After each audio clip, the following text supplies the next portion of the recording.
Hello மக்களே! ஸ்வீட்டா ஏதாவது சாப்பிடணும் போல கிரேவிங்ஸ் வந்துச்சுங்க. அப்பதான் தீபாவளியோடலாம் செய்ற சுஷிய ஞாபகம் வந்துச்சு. ஆனா இதுவரைக்கும் நாங்க எங்க வீட்ல சுஷிய செஞ்சதே கிடையாதுங்க. ஸோ நான் அத இப்ப ஃபர்ஸ்ட் டைமா ட்ரை பண்ண போறேன். அதுக்கு ஒரு பவுல்ல 1 கப் அளவுல மைதா மாவும், 1/4 கப் அளவுல அரிசி மாவும் எடுத்துக்கிட்டேங்க. அத நல்லா கொஞ்சமா தண்ணி ஊத்தி இட்லி மாவு பதத்துக்கு பசஞ்சு வச்சுக்கோங்கங்க. இது கடலைப்பருப்புங்க. கடலைப்பருப்ப நான் ஊற வைக்காத காரணத்தினால நல்லா ஒரு 7லேருந்து 8 விசில் வரைக்கும் வச்சு எடுத்து இந்த மாரி மிக்ஸியில போட்டு கொரகொரப்பா அரைச்சு எடுத்துக்கிட்டேங்க. அதுக்கப்புறம் ஒரு பாத்திரத்தை அடுப்புல வச்சு அதுல நம்ம இப்போ 1 கப் அளவுக்கு பருப்பு எடுத்திருந்தோம்னா அதே 1 கப் அளவுக்கு நாட்டு சக்கரை சேர்த்துக்க போறோங்க. இதை கொஞ்சமா தண்ணி ஊத்தி நல்லா மிக்ஸ் பண்ணி விட்டுக்க போறோம். ரொம்ப மிக்ஸ் பண்ணிடாதீங்க, அடி பிடிச்ச வாசனை வந்துருங்க. அப்புறம் மக்களே, இதுல நாட்டு சர்க்கரைக்கு பதிலா நம்ம சக்கரை கட்டி இல்லைன்னா மண்டவெல்லாம் அந்த மாதிரி கூட போட்டுக்கலாங்க.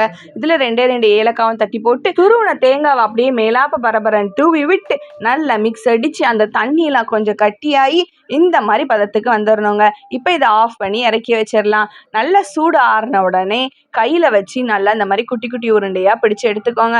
பார்த்தீங்களா எவ்வளோ அழகா உருண்டை பிடிச்சாச்சு. இப்போ அந்த உருண்டை பிடிச்சதை நம்ம மிக்ஸ் பண்ணி வச்சிருக்கோம் இல்லையா, அரிசி மாவும் மைதா மாவும், அது உள்ள போட்டு நல்லா முக்கி அது உள்ள நல்லா பரட்டி எடுத்து அதை நல்ல சூடான எண்ணெயில நல்ல மிதமா வச்சு பொறுமையா பொரிச்சு எடுத்தோம்னா டேஸ்டான சுஷியும் ரெடி ஆயிருச்சு மக்களே.